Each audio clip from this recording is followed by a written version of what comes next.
Melody had that smirk on again, the one she wore when she wanted to turn a moment into a scene. It was a Thursday. I remember because I had just come back from a double shift, my boots still tracking drywall dust onto the kitchen tile. The sun was falling low, casting sharp light across the floor, carving lines through the blinds like prison bars. She was sitting at the kitchen island with two of her friends. Girls I'd seen a dozen times but could never tell apart. The same flat laughs. The same lip gloss that caught the light like oil on pavement.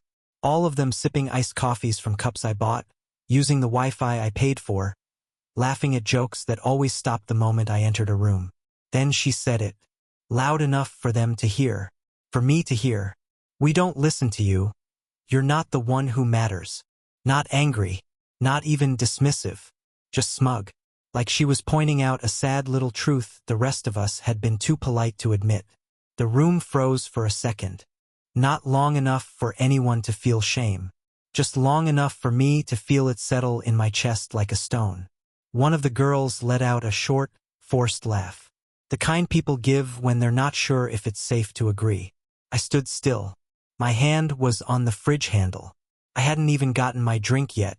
The sweat on my back soaked through the flannel shirt I wore that day, the one with the paint-stained sleeves.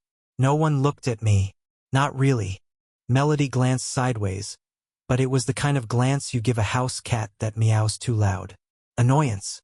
Amusement. Nothing more. I didn't respond. Didn't yell. Didn't ask her what she meant. I've learned the hard way. If they want to see you as a joke, raising your voice just proves them right. So I just nodded. Once. Not to her. To myself. And I walked out. Past the living room couch I assembled with my own hands. Past the TV I mounted and rewired so the HDMI ports wouldn't spark out again. Past the light fixtures I upgraded, the shelves I stained, the photos of vacations I paid for. I moved through the house like a stranger. Like a ghost who didn't realize he'd died years ago. In the hallway, I passed Mary. She had just come down the stairs, a laundry basket in her arms, full of Melody's shirts. Not folded, not thanked for, just expected. She heard what her daughter said. I know she did. She flinched a little. Her jaw tightened, but her eyes stayed empty. She didn't say anything. Not to Melody. Not to me. That silence, that was the real betrayal. I walked into the living room and unhooked the Wi-Fi router. Quietly, took it in one hand, carried it like a priest carries the ashes of the dead. Then the toaster. Then the houseplants. Every single one. The pot hose that hung by the kitchen window.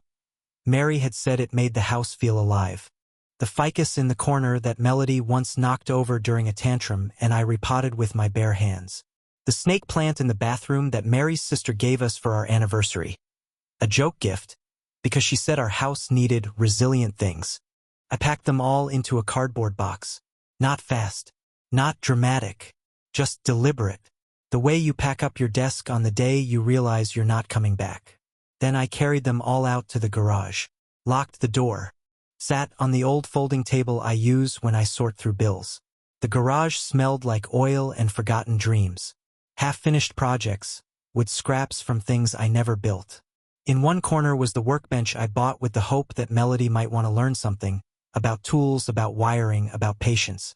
That was before she started rolling her eyes every time I spoke. The router sat on the table beside me, still warm. They didn't even notice at first. Too busy recording themselves lip-syncing some garbage on TikTok. But by evening they did.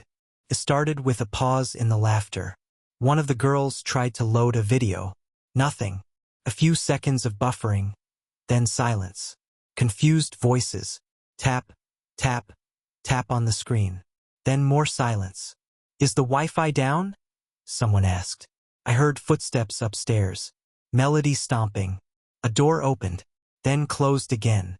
I imagined her tossing her phone on the bed, kicking her dresser in frustration, sending a text to Mary that never got delivered. Later, I heard Mary open the fridge. The toaster was gone. Took her a moment to piece it together. Then her voice, low and unsure, floated out into the garage. "Dan?" I didn't answer. I just sat there. She didn't knock. She didn't try again. I heard her walking away. That was the night I learned just how invisible a man can become in his own home. No one apologized. No one came to ask why I had done what I did. Not that night. Not the next day. They tried to order groceries but couldn't connect. Melody asked Mary to fix it, and Mary said she'd look into it. But she didn't, because she already knew. And maybe that was the worst part. She knew why I did it. She just wouldn't say it. Dinner that night was frozen leftovers. No music. No TV. Just the hum of a house going quiet because the man who powered it finally unplugged himself. No one thanked me. No one confronted me. I stayed in the garage. Watched the sun go down through the side window, the sky turning a bruised purple. That night I didn't sleep in our bed. I laid out a sleeping bag beside the tool chests. The cement was cold. The air smelled like sawdust and rust. It was the first peace I'd felt in months. No one called my name. No one needed me until the things I gave them disappeared. And maybe that was the lesson I needed to learn. The shed was supposed to be mine. A little 12 by 12 box out back, with dry rot in the corners and a warped door I had to slam twice to close. The first time I saw it, I saw potential. Mary saw storage space. Melody saw nothing. But I saw a place where I could breathe. A place I could fix up, hang my tools, set up a little radio, maybe build birdhouses or rewire old lamps just for the hell of it. I spent 3 weekends cleaning it out. Dead spiders, broken rakes, old paint cans that had frozen and thawed until the lids rusted shut.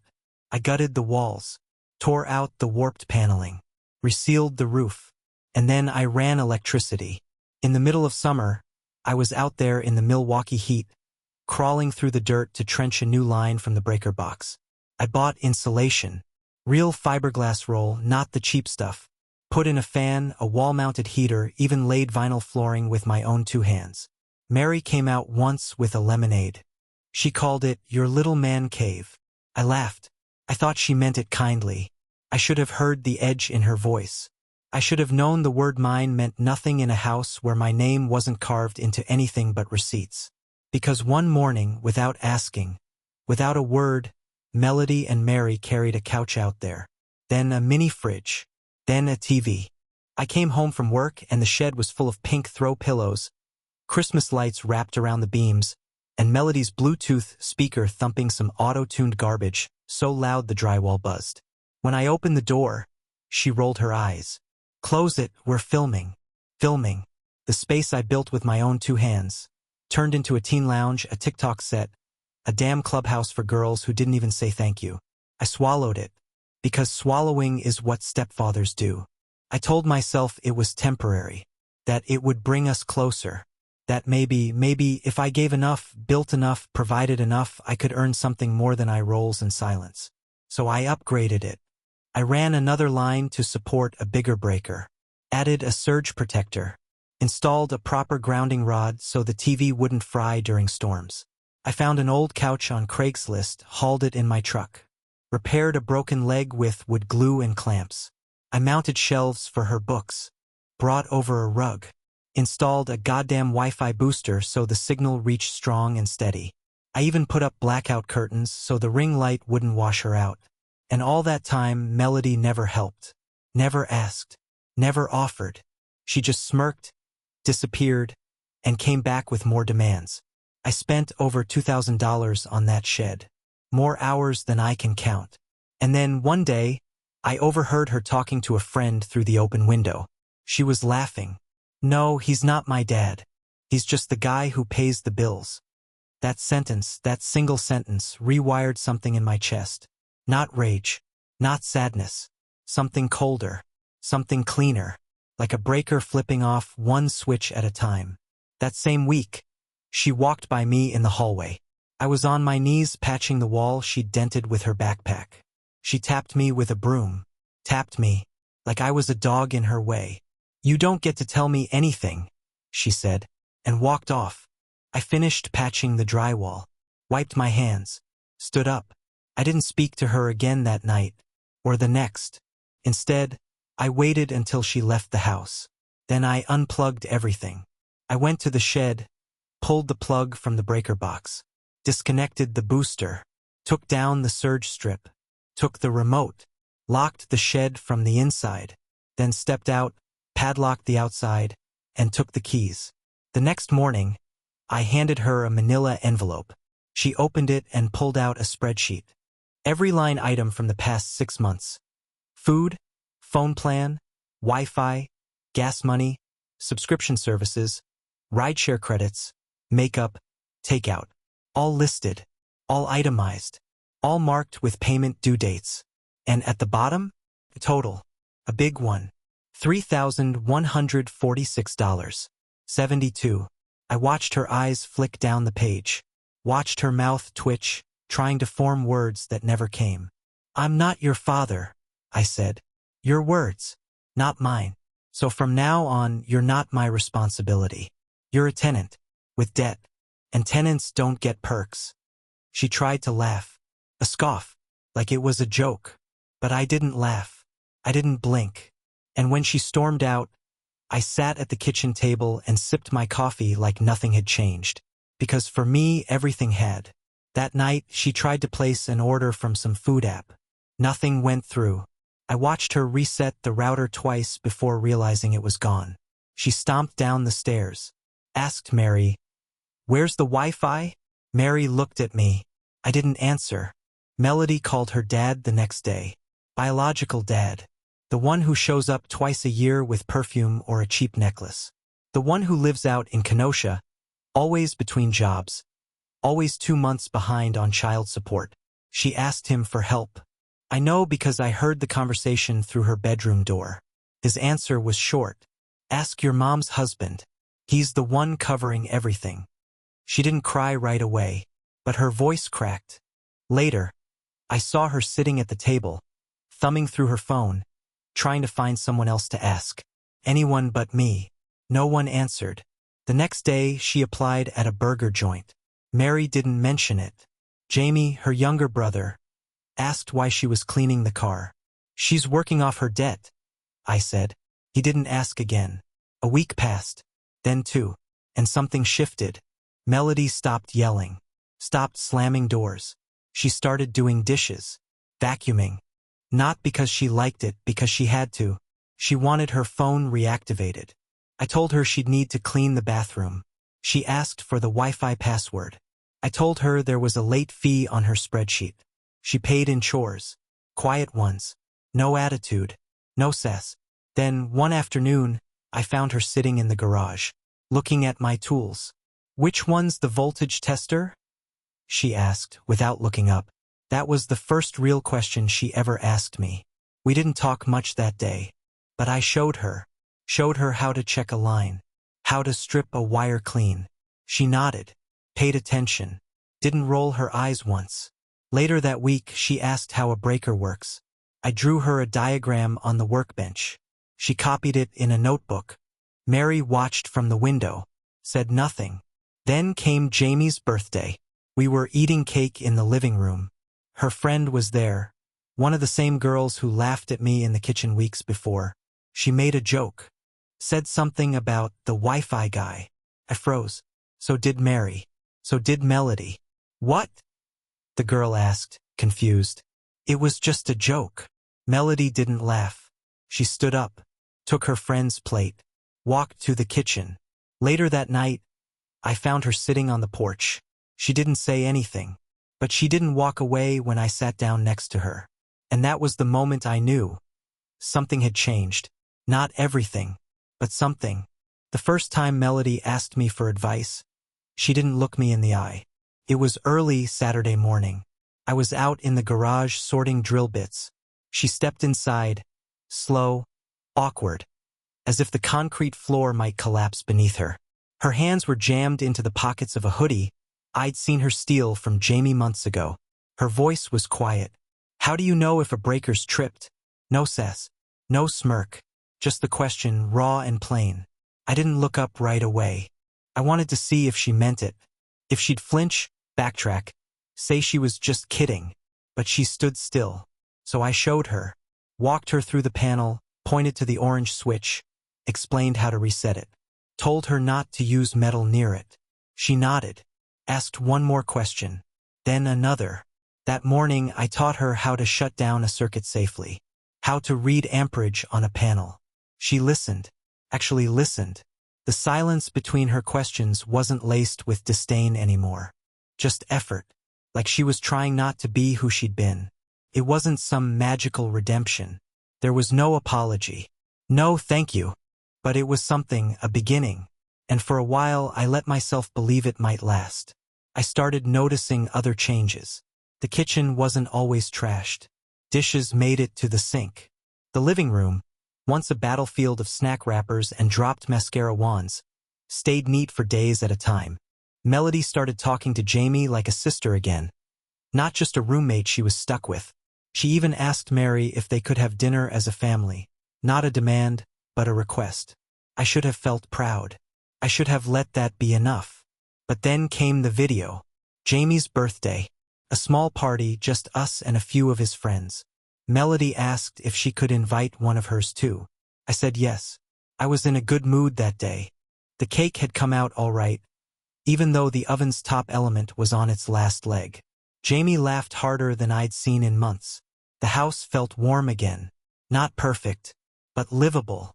Her friend, a girl named Kayla, showed up late. I didn't recognize her at first until she started talking. She was loud. One of those kids who thinks every sentence needs to be a punchline. We were sitting around the dining table, paper plates balanced on our laps. Jamie had just opened his last gift when Kayla pulled out her phone. "Oh my God. Do you remember that TikTok you made about the Wi-Fi guy?" She laughed. Silence.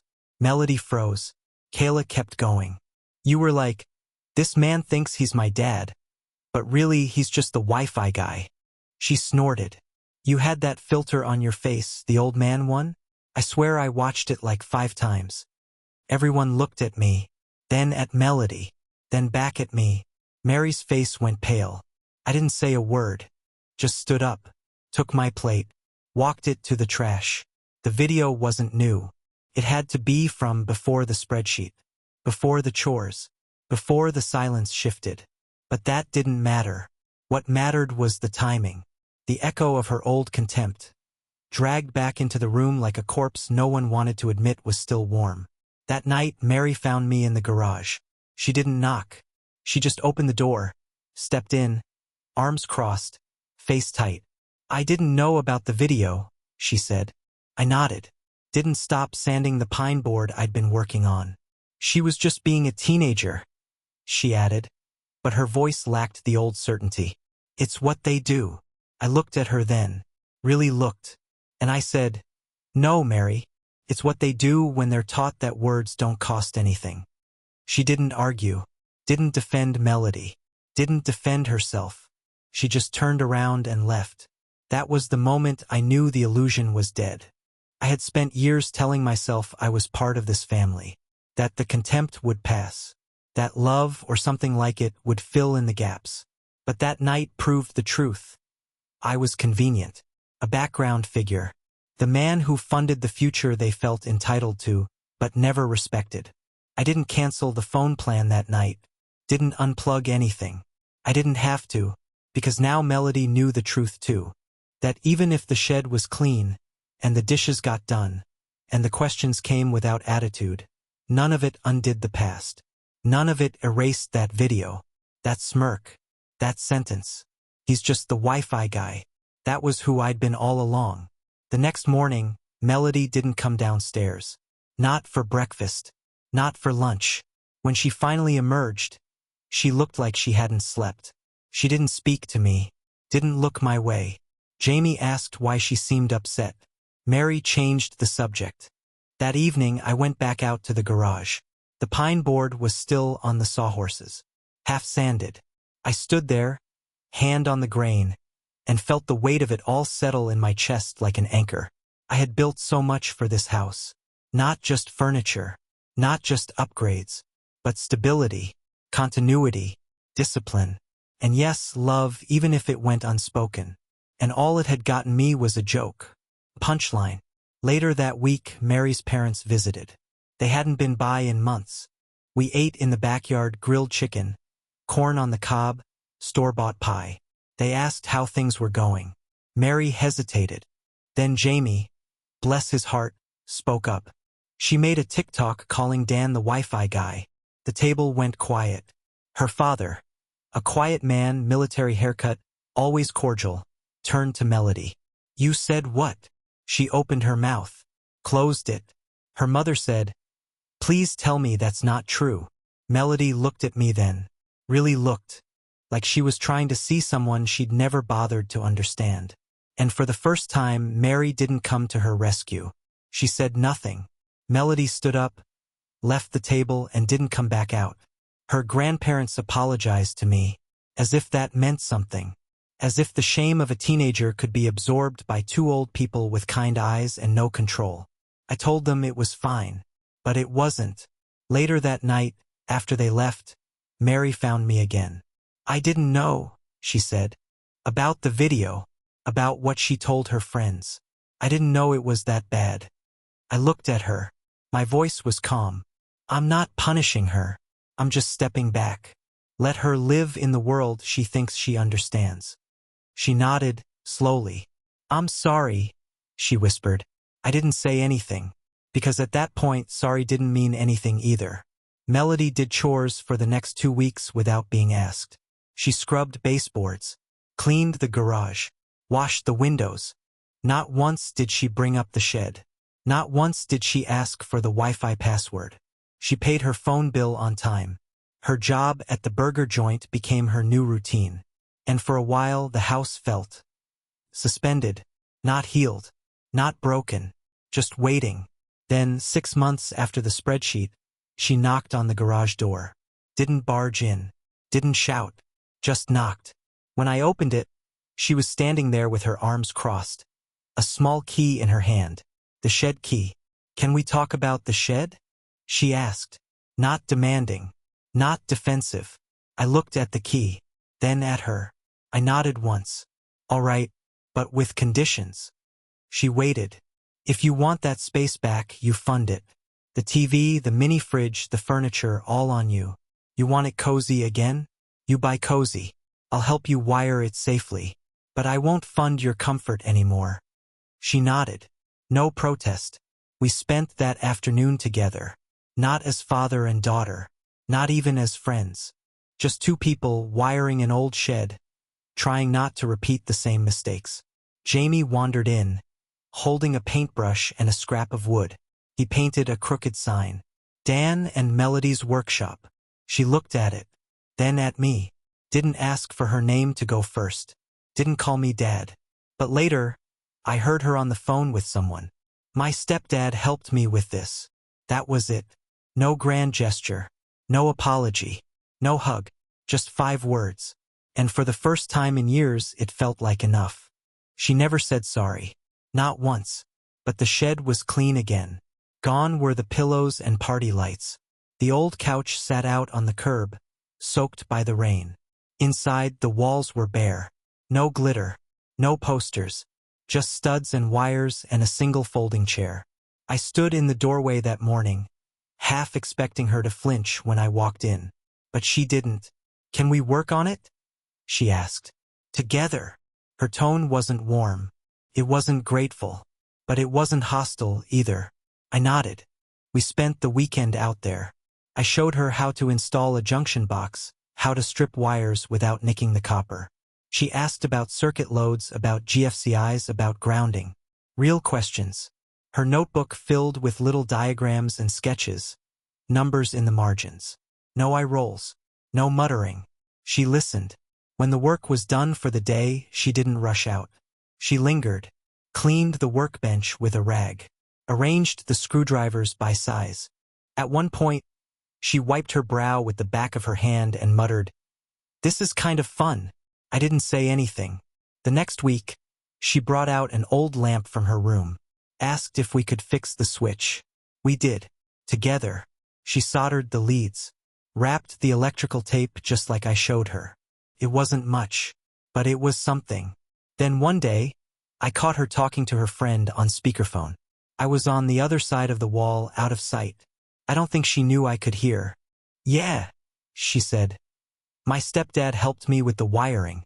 He knows all this stuff. Not the Wi-Fi guy. Not just some dude.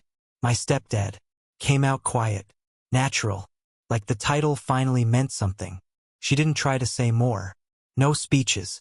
No confessions. But the word was enough. One afternoon, Jamie came in with a piece of wood and a thick paintbrush. Slapped bright blue paint across the grain, his tongue poking out the side of his mouth. When he was done, he held it up proudly. The sign read, Dan and Melody's Workshop. The paint dripped. The letters slanted. Her name was second. She didn't ask to change it. I hung the sign over the door that evening. She didn't watch me do it. She just stayed inside, organizing the socket sets. Later, she stood under it, eyes fixed upward. It looks good, she said. I nodded. Yeah, it does. She never called me Dad. She never had to. Respect doesn't need a title. Just effort. And silence. The right kind of silence, the kind that says, I'm trying now. And honestly, that was enough.